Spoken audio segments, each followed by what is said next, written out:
ننګرهار کې د ځمکني توتانو کرکیله ډیره شوې.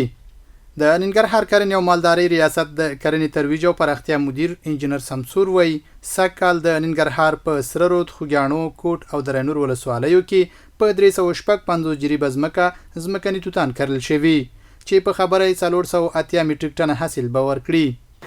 نو سږکال په ټوله کې په ننګرهار کې په مجموعي ډول باندې په 350 جریبه ځمکه باندې چې د هغې نه یې سرخود، خوږیاڼي، کوټ ولسوالي او درنور کې د ځمکني توتان کرل شوي دي. سږکال به یې د اټکل له مخې 480 میټریک ټنه حاصل ورکړي. کاروانګر او کاروباریان رؤف خان او عزت الله یې له کښته خوشحاله دي. وایي په یو جریب ځمکه کرل شوي توتان له 100,000 افغانیو ډېر عاید لري.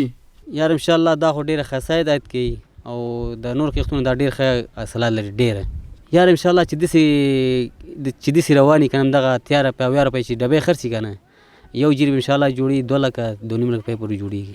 مونږ دغه د اسټبري یا توتانو زمیني توتانو کې همدلته کار کوو او ډېر خلک مونږ همدلته کارګران دي او زه پخپله چې د بسته‌بندۍ په حساب کې همدلته تجارانو سره کار کوم.